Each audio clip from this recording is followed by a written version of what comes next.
Good morning. Stephanie yesterday complained about how rough it is to follow Desmond Tutu. It's pretty hard for us, I think, following Boris Johnson. And I have to say, particularly for me, since he's now explained that my life is pathetic. And only a person who has a midlife crisis and leaves the despicable work of journalism for the fine, noble profession of politics is really doing good in the world. But we'll leave that. Fortunately, we have a really exciting and inspiring panel, so we'll still keep our spirits up that were raised so effectively by the mayor.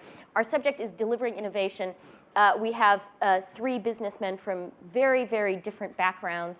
And what we're going to do, as we did on the previous panels, is I'll ask each one a question that I hope will sort of introduce what he's been doing, and then we'll have a very lively group discussion. We're going to start with Tony, who is the guy, didn't quite found Zappos, but you brought Zappos to its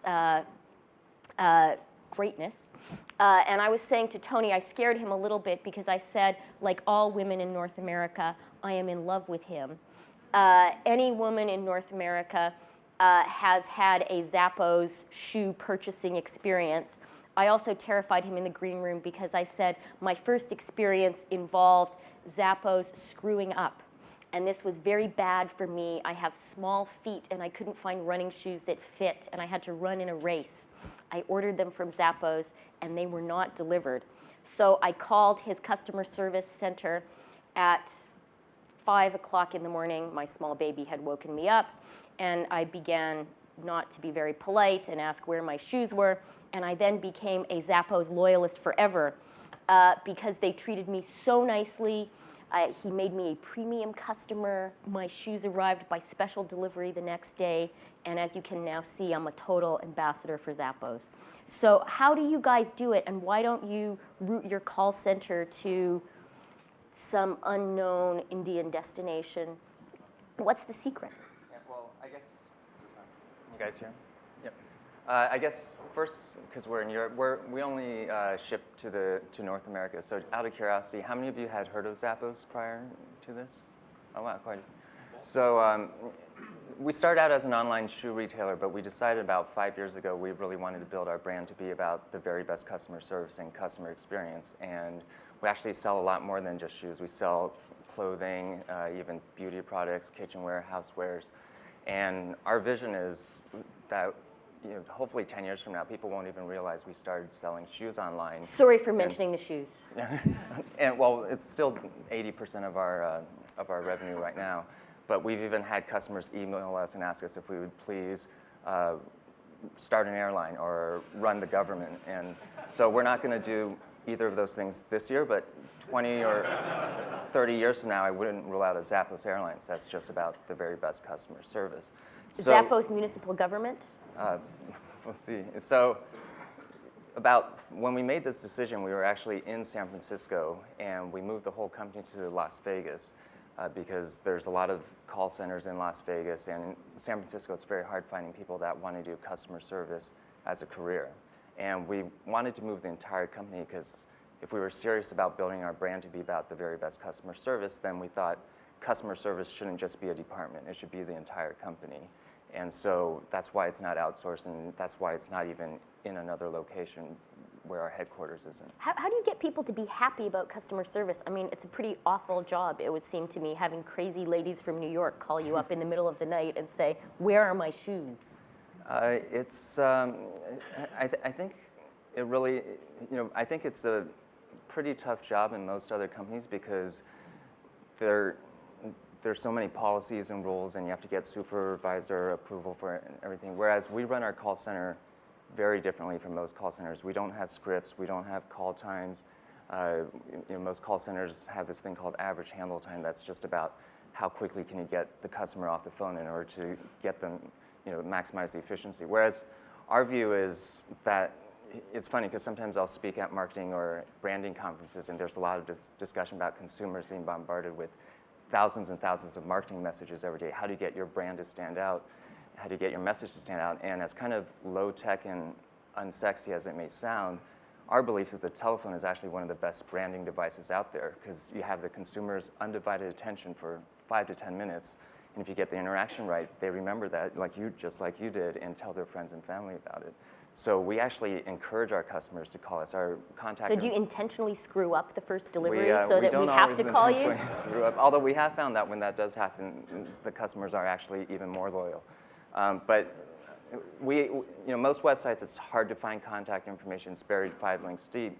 We take the exact opposite approach and put our 1-800 number on the top of every single page of our website because we actually want to talk to our customers. Which is maybe a good lead into Christian, who owns and runs Hummel, a fashion brand, and also has interests in real estate, shipping, food. Yes.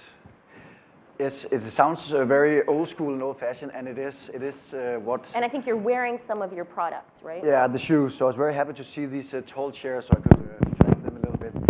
But yes, I own and co-own businesses within the food industry, within shipping, and within real estate and technology. They're focusing on your shoes there, yeah. Christian. Oh, so. Thanks a lot. Thanks a lot. But I think today I'll focus on Hummel and the brand turnaround that we have lived through there and how we work with the innovation and the creativity in the Hummel company. I think that 3 to 4 things are important when talking about promoting innovation and creativity in an organization. First of all, and that was at least the case for me, I had to start with myself. You have to, as a leader, be the embodiment of the change you want to see in the organization. So I had to start with myself, starting to think more innovative and more creatively. There's so many leaders, I think, in my opinion, that comes into a company in the morning, hands over their chest, looking down and so on, and they still expect the employees to be high performing, to be creative and be inspired.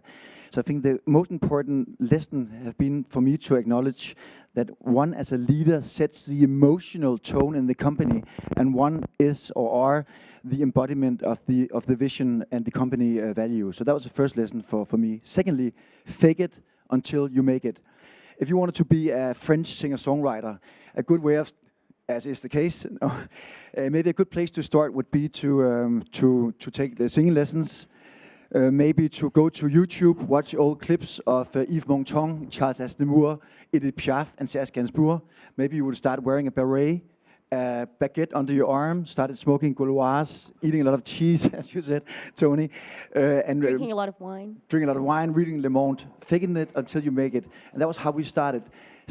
We started acting like a creative organization, making a brainstorming board, making creative corners, sending our employees around the world to be inspired. So faking it until you make it, that's the second lesson for me. The third one is the tearing down of silos.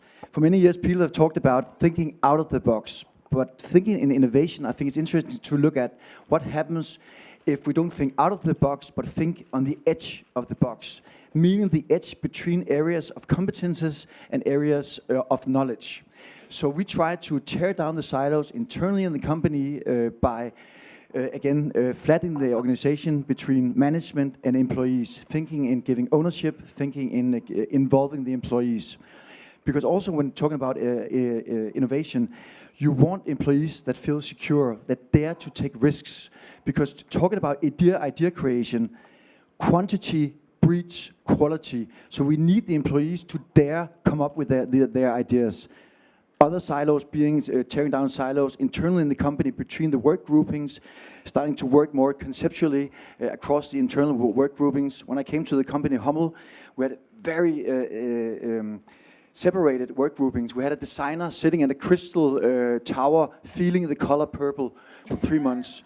And after they finished that, they came down, showing the design to the product development. After 1 month, marketing saw the collection. And then 1 day before, sales had to go out, sell the product. That was when sales saw the product for the first time. So instead of that, we now start all of them sitting around the table at the same time, thinking more holistically around the product. Did the designers like that? Did they feel they were sort of sullied by this contact with your salespeople? Yeah, they didn't like that, and I don't like it today, but they have to do it because it's super, super important, and probably one of the primary drivers in terms of being more creative and innovative in a company. And then very short, the last two silos is between other industries. What happens if we, as we do, work with artists, work with architects, having architects design our football cleats?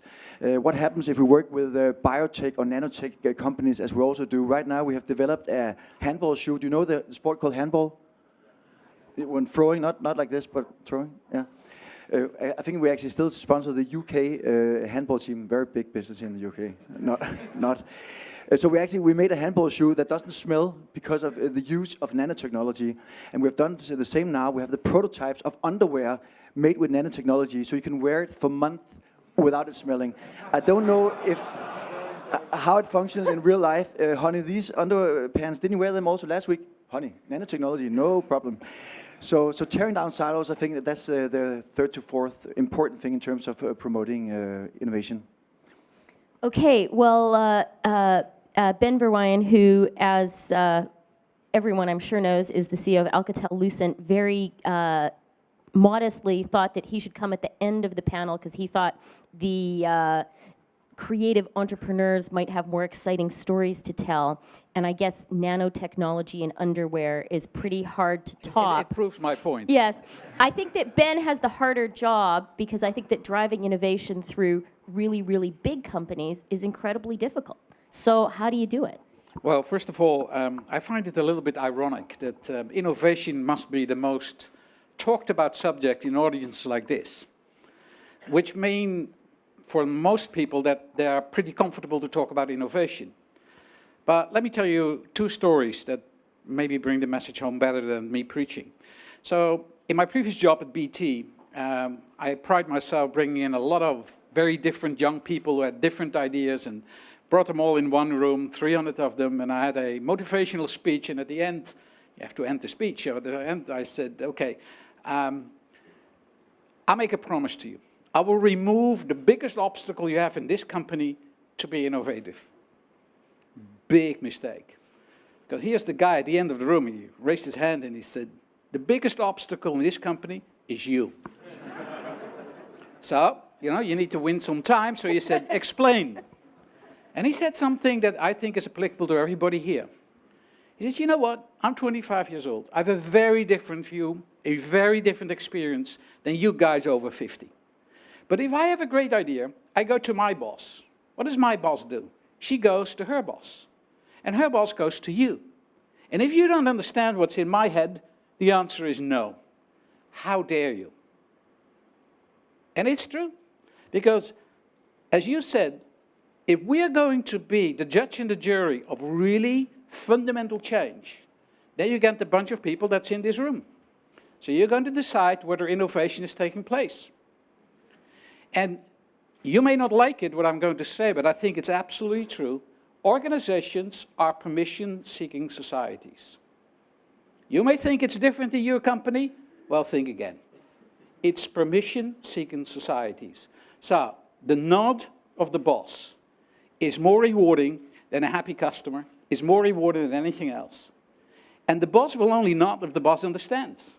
How can you nod if you don't understand? So, the limitation in innovation is not so much the number of ideas.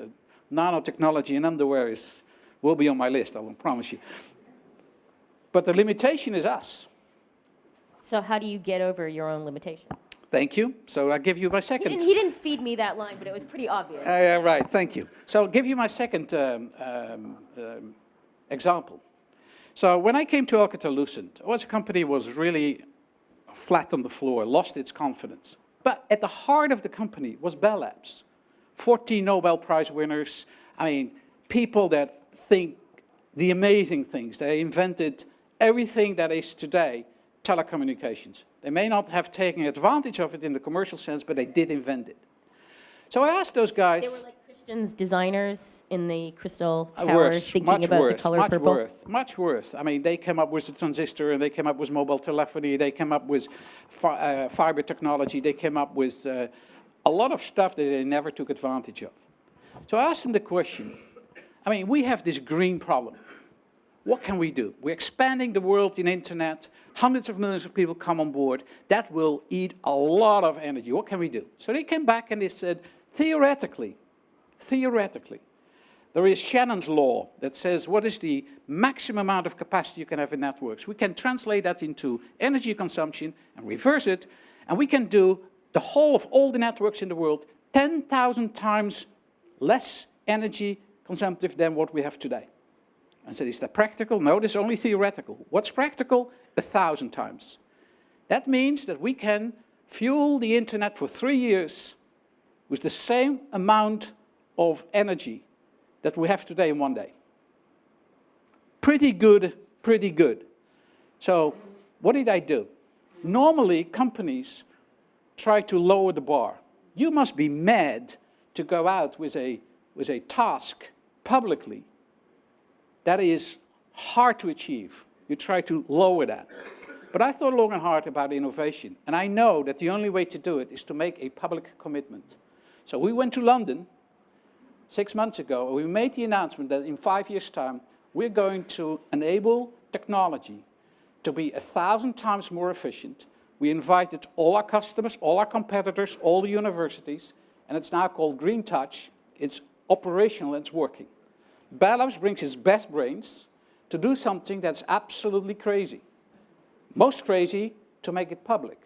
But I learned that the only way you can do something as a leader is not to try to be smarter than the other guys, but give them a playing field that's bigger. Okay. So we had, And I'm just going to say, because Boris, although very entertaining, was also very late, we're only going to have 25 more minutes. So we'll start taking questions quite soon. And please, come to the mics when you're ready. But go ahead, Tony. Yeah, so we have a pretty different approach to innovation and I guess just getting ideas in general. And, What, we're compared trying to to Ben, build, you don't believe in making the big promise that everyone then struggles to meet? So for us, our number one priority is actually not customer service, even though that's what we're trying to build our brand around. Our number one priority is company culture, and our whole belief is that if we get the culture right, then most of the other stuff, like delivering great customer service, building a long-term enduring brand, delivering innovation, will just happen naturally on its own.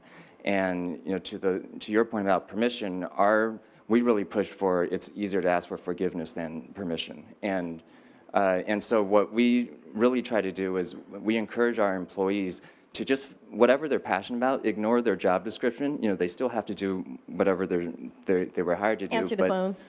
Still answer the phones. But if they have an idea, if they're truly passionate about it, they can find other employees that they can also talk into it and just make it happen. We have about 1,800 employees, and we're doing over $1 billion a year in gross merchandise sales. So this isn't just a small 10-person company idea, but the way we really focus on culture, there's two things we do. One is it's in the hiring and firing process. We do 2 sets of interviews. The hiring manager and his or her team will do the standard set of interviews, but then our HR department does a separate set of interviews purely for culture fit, and they have to pass both in order to be hired. So we've passed on a lot of really smart, talented people that we know can make an immediate impact on the top or bottom line, but if they're bad for our culture, then we won't hire them. And what is this culture fit? I mean, do you need a slightly crazy person who finds their fulfillment in answering phones and getting people their stuff? I mean, 'cause you're known for having these super happy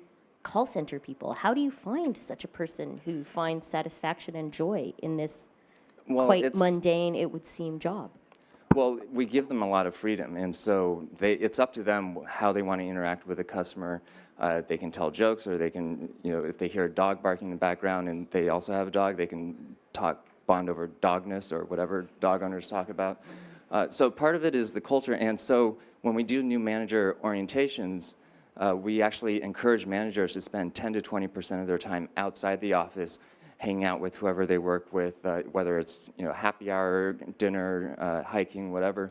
And the initial reaction we get is, "Oh, I'm not really working. How, isn't that a waste of time?" But then we ask the managers that have done it, how much more productive is your team? How much more efficient is your team because there's higher levels of trust and better communication, and back to the silo thing, when people hang out cross-departmentally, then they have someone to go to, and people are willing to do favors for each other because they're doing favors for friends, not coworkers. And so our whole approach is really focus on the culture, and then if you get that right, then the other stuff just happens naturally on its own. Christian, do you believe in this kind of office culture? I for sure do, and I actually have a question, Tony, because I'm not myself clear in terms of when hiring, whether we should hire someone that fits the culture, or if we should dare sometimes to hire someone where we, get a little bit of chaos into the organization. From chaos again comes innovation in some people's point of view. I'm not clear myself because I always end up also hiring somebody that is a little bit like myself. Do they all have to be Buddhists? No. Yeah, but it's just, yeah. No, that's a great question, because you definitely don't want to fall in the trap of everyone thinking the same way. And so for us, we formalize the definition of our culture into 10 core values. If you do a Google search for Zappos core values, you'll see them. Give us a couple of them, just so we have a flavor. Well, but to answer his question, one of the most important ones, one of our values is to embrace and drive change. And one of our other ones is to be creative and open-minded and adventurous. So that, I think it needs to be built into your values. But one thing I do want to say about the values is that a lot of companies, especially bigger corporations, have things called, they might call them values or guiding principles or so on, but usually they're very lofty sounding, read like a press release, and maybe you learn about it on day one of orientation, then it just becomes this meaningless plaque on the wall. And for us, we wanted to come up with committable core values, and by committable meaning you're actually willing to hire and fire people based on them, regardless of their job performance. And even if they're a superstar, in terms of their specific job function, if they're not living up to the values, the question is, are you willing to hire and fire people based on that? So have you fired someone who is a great financial guy, for example, but not happy in the way that you like Zappos people to be? Yeah, well, we do that all the time, and we've even relocated candidates, and when they go through the first 4 weeks of training, because everyone goes through the call center training, and before they start their actual job, and we fired people during that process, even though that has nothing to do with their actual final job. This is a very interesting choice that those entrepreneurial guys are making. They're making the choice for uniformity and culture. You said, I like what I see in the morning in the mirror. You shared it with many people, by the way. And they like what they see in the morning in the mirror, and that's what they hire. Because you have uniformity. I am on the totally opposite of that. Right. I think that we need to have huge diversity. Now, on values, you could say you can't have too much diversity on values. Well, I run a global company. I can assure you that what is true as a positive value in Las Vegas may not be the same in Peru or in India. Right. You're making a lot of You're making assumptions that it's uniformity, whereas that's not true. Okay, but you're saying I have my values and I'm going to fire people if they're not in the uniformity of the value. Well, if the value is to be honest, I can understand that. If the value is behavioral, you have to think very, very hard whether in a globalized universe, even if you stay in Las Vegas, you live in a globalized universe, uniformity is the bigger strength if you go along. I understand in the beginning if you grow the business. Uniformity is something you don't want in organizations. And right. If you actually come tour our offices in Las Vegas, and we actually give tours to the public Monday through Thursdays. I may be knocking on the door. Well, so you're maybe what? I may be knocking on the door then to see it, because... Yeah, it's definitely, so go to tours.zappos.com and we'll pick you up from the airport and give you a tour. But when you come, you'll see there's plenty of diversity. And actually, I would recommend, if you just look at our core values, they're not, the values, inherent in the values is this concept of diversity. When you're talking about being adventurous, creative, open-minded, when you're talking about embracing and driving change, it's about not being comfortable with the status quo. Okay. I thought that Ben makes a really good point. And, is there room in your culture, maybe there doesn't need to be, for someone who's not a sunny, cheerful, communicative, stereotypically California kind of person? What about your kind of really wonky, geeky person who, doesn't really like talking to people and interacting. Do you have space for that kind of mad oddball scientist person? Well, I think you should actually look at our core values, because we don't say you have to be happy and and so on. Right, but in the way, in terms of bubbly and so on, that's not really what, I mean, for a call center rep, then that's probably something we look for. But for the other departments, they're not all like bubbly the way you describe it. But part of it is, well, there's 2 points I want to make. One is, a lot of companies have values, but they're not really values if you're not willing to commit to them. And by committing to them, meaning you're willing to hire or fire based on them. It's just a PR document. And the other thing, there's 2 books that we really go by. One is Good to Great by Jim Collins, and the other is Tribal Leadership. And through their research, they looked at what separated the great companies in terms of long-term financial performance from just the good ones or the mediocre ones. And one of the consistent ingredients that the great companies had were strong cultures. And what they found was that it actually doesn't matter what your values are, but what matters is that you have them and that you commit to them. Yeah, I totally agree, and I just have one comment. We're looking at a new generation of work takers, the so-called Generation Y. First of all, there's a reason why you call them that, besides Y being after X, because they want to know why. What is the reason for me doing this? Secondly, it is said that it's the first generation ever that's going to earn less than the generation before them, because they choose the place to work after other criteria. Alongside, or maybe because the jobs aren't there. Yeah, but I don't think that's the reason. It's simply because I think that they have a more horizontal approach to how they go into a career. It is said that this generation don't count on having 3 different jobs in their lifetime. They count on having 3 different careers. Meaning, normally in the old days, you started in the stock, and then if you're lucky, you ended up as boss. But they have a more horizontal approach, meaning that maybe they want to be both internet entrepreneurs, they want to be artists, and they want to be CEOs. And just one more thing, and alongside this, we see that the traditional value givers are going away. Family is losing influence, kids that grow older, younger. Religion are losing influence, ritual are losing influence, national state are losing influence. And because of that, the new work-taking generations would look for values and identity, new and alternative places, being in the company and being in the brands that they buy. Okay, Christian, Ben I don't wants to jump in. I don't know where you've been in the last 2 years, but there is 45% unemployment of the under 25 in Spain. There is a lack of opportunity everywhere. So this is the happy few you're talking about, those handful of people that have the choice. The majority looks to this room, to other rooms like this, and said, listen, let me tell you the harsh reality. The harsh reality is that we have no future. You have borrowed from your children on a routinely basis. You're now shamelessly borrowing from your grandchildren, and you give nothing on investment back. That's the reality that most of the young people in. So don't give me the story about young people who have the Generation Y, all those choices. There are no choices for many, many, many, many, many of those. I agree, but on a macro level, I don't agree. Well, the macro level is that a lot of those kids work their tails off to get even into the game. And we have created, and I say we, my generation at least, it's not your generation, but my generation has created a system that is very good for the incumbents, and it is almost impossible to penetrate. And we are very happy with that. Yeah, I just wanted to address the point about so-called Generation Y expecting different jobs. Our whole goal at Zappos is when employees join Zappos, we actually want them to still be employees 10 years from now.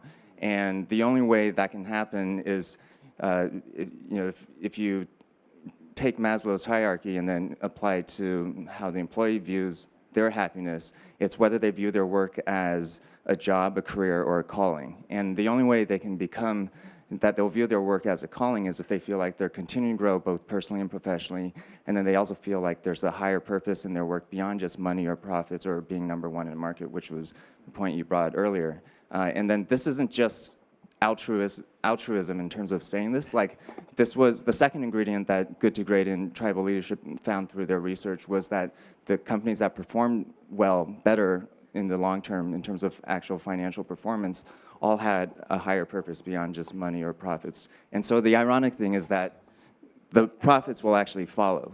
Okay, I just would like. I saw Ben grimacing at this notion of higher purpose in companies. Is that do you buy that? Well, I don't buy You're that our panel skeptic. I don't know. I think I'm a realist. Let's be honest. If you sit in a call center, that's not a higher calling. Okay, that's a job, and you can be happy in the job, but it's not a higher calling.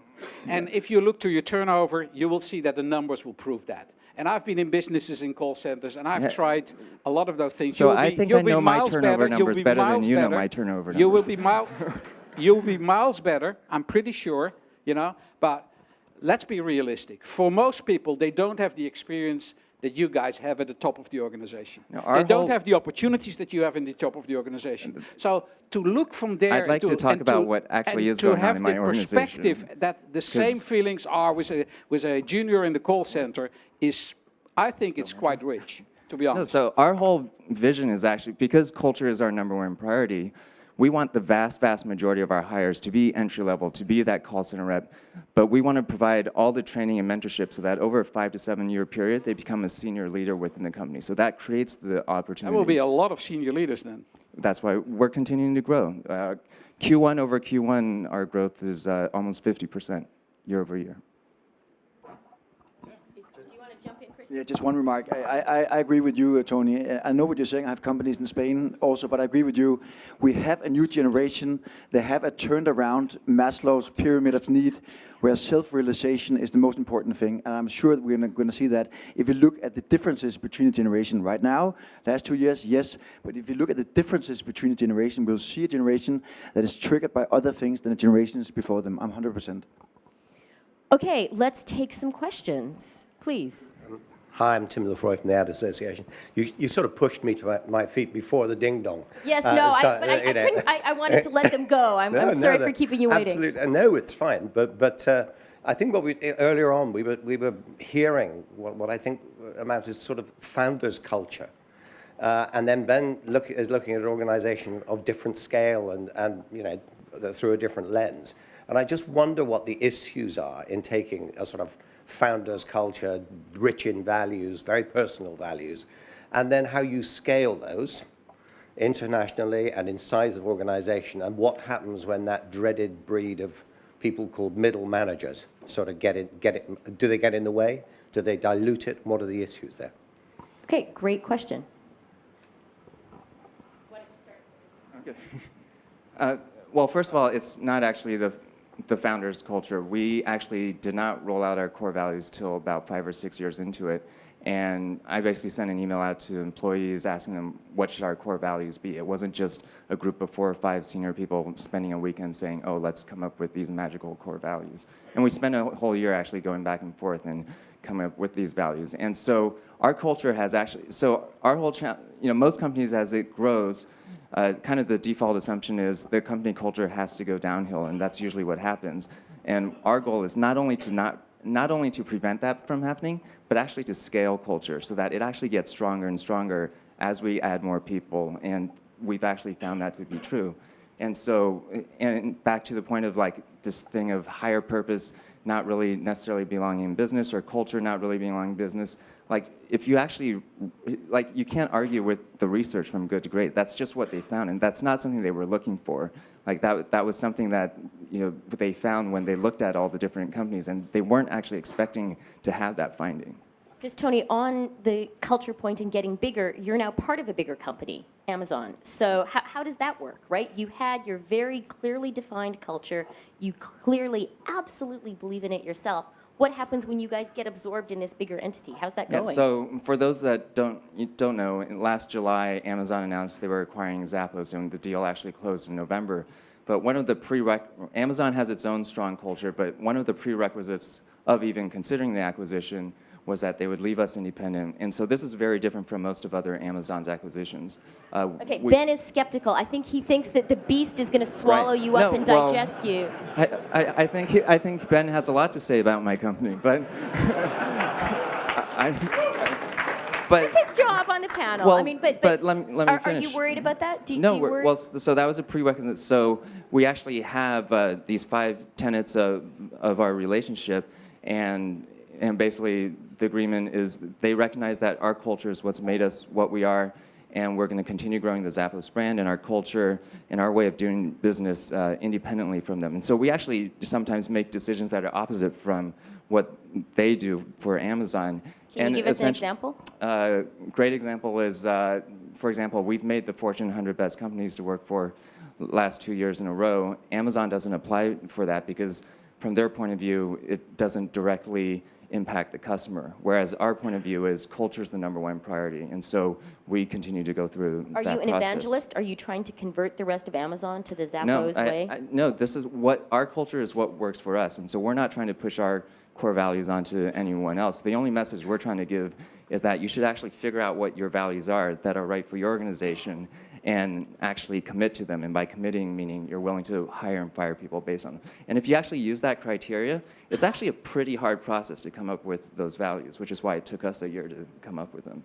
Okay, Christian, you have a comment on this? How do you have your founder's culture at a bigger scale?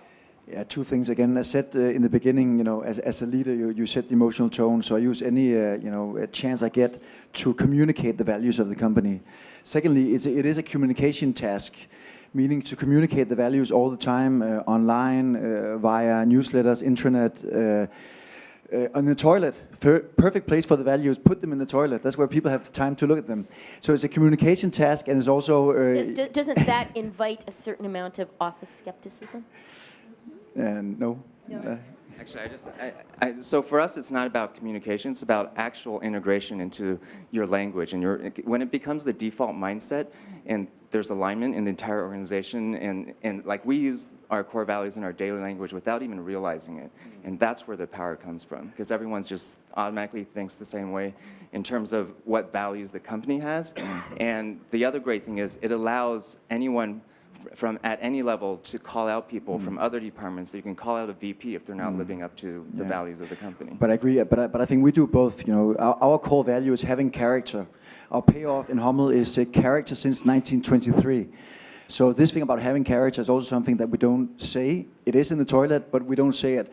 But we try to live by it. When we design a product, it has to be with character. When we market ourselves, we have to do it in a different way with character, and so on. Okay, let's hear from Ben. So I have to apologize because I don't live in this perfect world, and I have to apologize. And I deal with people who are highly skeptical. We talk about values all the time. 80,000 people from around the globe, 125,000 people in my BT time.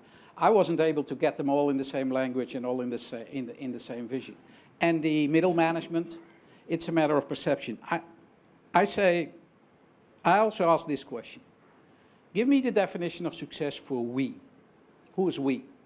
Well, if I would be a shareholder of Amazon, I just heard that Amazon made an acquisition in the leave me alone category. I've seen the movie before. I've heard it before. That means that we is not us. And that's not just typical for an acquisition. It's in any organization. Us is the country, or maybe the city, or maybe the building, or maybe the floor, or maybe your desk and my desk. And all the others are them. And us are the good guys, and they are the bad guys. That is human nature. If you can put human nature aside, I salute you for it. I've not been able to do that. What I've been able to do is to understand that a slight sharing in the definition of success may end up in a better discussion on what's good for the company. It may. Middle management always feels squeezed because they have to execute the here and now and listen to all the stories from upstairs what the strategy would be. So if you are squeezed between the here and now and what a strategy is, you need support. I don't think that middle management is the problem. The problem is always the top of the organization. Middle management is not enabled enough to execute what needs to be done. Okay, very rarely does one hear praise for the middle managers. Tony wants a quick response, then we should take some more questions. Okay. So. Yeah, I mean, the only thing I want to say was the attitude or statement of I've seen this movie before is exactly what inhibits innovation at most places. Fine. Okay. Thanks, Chrystia. I was Nigel Pocklington from Expedia. I was going to ask about the public markets and innovation. So, I work for a company which needs to supply investors with a rising quarterly stream of profits.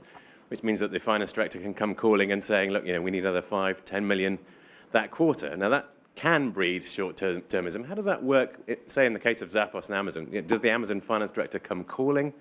Any kind of views on whether the sort of public markets are an enemy of innovation or not? Well, I think ultimately what management is about balancing the short-term and long-term investments and needs. And so, I think most companies don't have great cultures or don't put a lot of focus on customer service, even though, the research has shown that both are important in the long term. I think it's usually because the payoff is 2 or 3 years down the road. And yeah, I think for a lot of companies, they do worry too much about what's happening quarterly and what's happening annually. For us, what we've been part of the deal with Amazon is we basically meet with them once a quarter for the equivalent of a board meeting, and they're less concerned about what our actual financials are, which we refer to as output metrics. They're really more interested in how our input metrics are performing. Things like number of customers being acquired, customer satisfaction, and turnover, and so on. And have you noticed a change? I mean, are you feeling this sort of tyranny of the public markets that Nigel was talking about? Is it an external pressure that you don't like? Does it make it harder for you to it's not your culture affecting going? It's not affecting us, and I guess in some ways it's good that we're a small enough part of Amazon. I don't know what Amazon's revenues are off the top of my head, but we're only doing $1 billion or so in gross merchandise sales. So you're small enough that you don't think you matter? You don't have those finance directors bugging you yet? Yeah, they've left us alone on that. Christian, Ben, do you have comments on that? Well, I know a little bit about the public markets. Yep. And I can tell you that innovation cannot be a task or an objective on its own. It has to be a reason for it. Innovation for what? Innovation per se says nothing, because innovation means change. It could be change for the worse. So you need to have something that you can explain to the financial markets. Most financial markets are not very long-term. So it also is your own credibility and your own determination to do the right things for the longer term, in spite of the pressure on the short terms. If you listen just to the financial market, probably most companies would not exist today. So you need to have this willingness to listen, and at the same time the stubbornness to do your own thing anyway.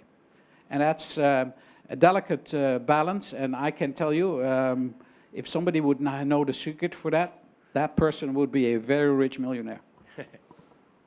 Christian, do you have any comments on that? In very short, just what you just said is the reason why I don't go public with any of my companies. Okay, we are coming to the end, but let's take our 2 questions. We'll take the questions together, and then we'll have a quick response to them. So please. Gavin Ailes from Trade Doubler. The 2 things I keep writing down for this conference so far is that I've got to speak to my customers better, and I've got to speak to my staff better. I noticed one of the tools that you have for doing that is sitting on your lap right there. It's like looks like a yearbook. I had a little look at it when we got in our rooms. I just wanted to ask if you could talk us through, how you came up with that. It sounds like a really good idea. My company is small enough. I could probably do that pretty easily. Okay, we'll actually have Tony answer that right away, then take our last question. Okay, yeah, so I think everyone should have received 2 books. The one you're talking about is this. It's our culture book, and then this one is, you guys got an advanced copy of Delivering Happiness, which is the book that's coming out in 2 weeks.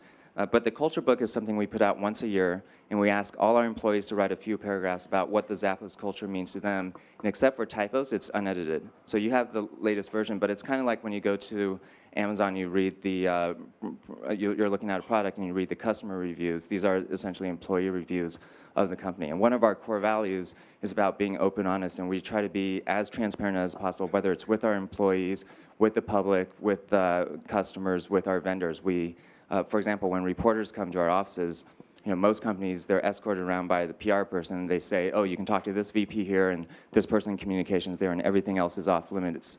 Whereas we give them a tour of the offices, and then we tell them, bathroom is over here, lunchroom is over here, walk around, talk to any employee you want, ask them anything, and that's fine. They don't all have, they're not all going to say the same thing, but because we know we've hired employees whose personal values match their core values, and they all understand the long-term vision of the company and believe in it, when they talk to 10 different people, they'll get 10 different sets of responses, and the consistency won't be in the words, but it'll be in the intent.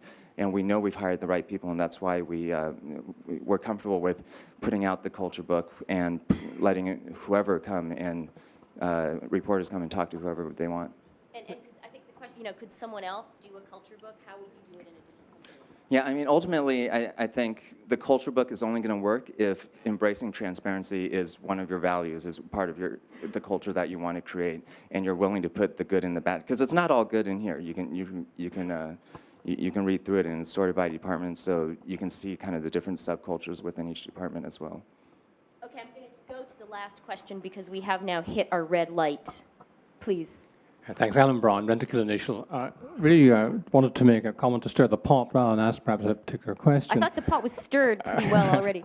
I'm returned from China, Taiwan, lived there for 8 years in 2005, and when I came back here I had the shock of having to do things myself rather than having an entourage do them for me.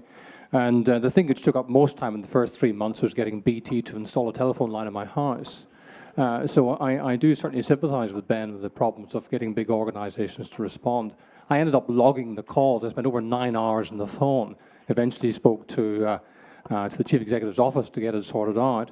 Then when the opportunity came up to be CEO of Rentokil Initial, organization of over 70,000 people in 2008, it was an organization where the service culture had broken down.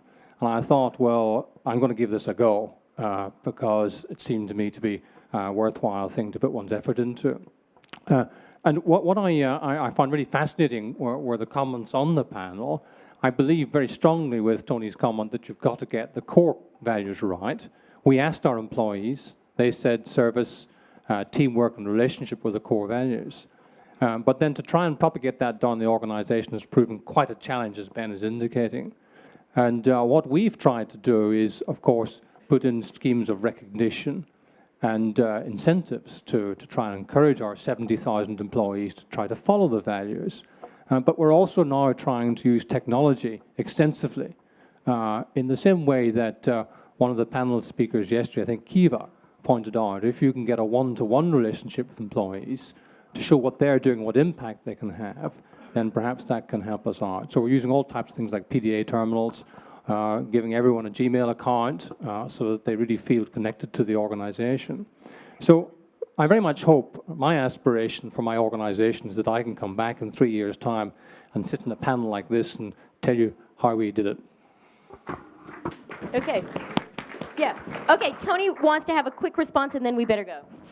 So, there's a lot of, consultants and books and whatever. You mentioned employee motivation, and you can motivate employees in different ways. You mentioned incentives. A lot of companies do it through fear. A lot of companies do it through recognition.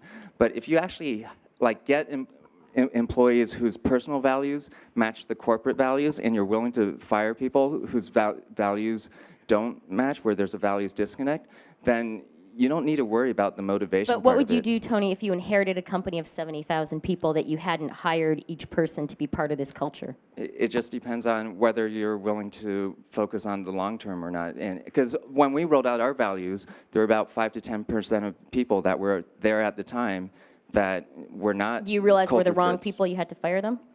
Yeah, basically over a 2 or 3 month period. And that's actually what gets the employee buy-in, when they see you're willing to actually make tough decisions by that. Because if all you're doing is speaking and saying the values, they're never going to buy in if your actions don't match what your words.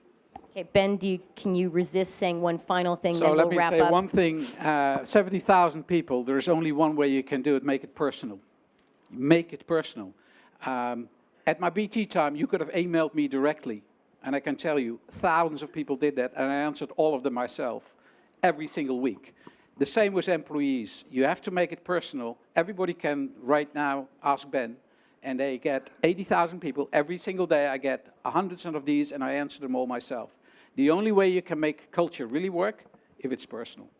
Okay, a core Google value is running this conference promptly, which I have failed to do, but I thought it was a really fantastic discussion. We were worried in the green room that this very diverse panel wouldn't have enough to talk about. I think you have disproved that thesis, gentlemen.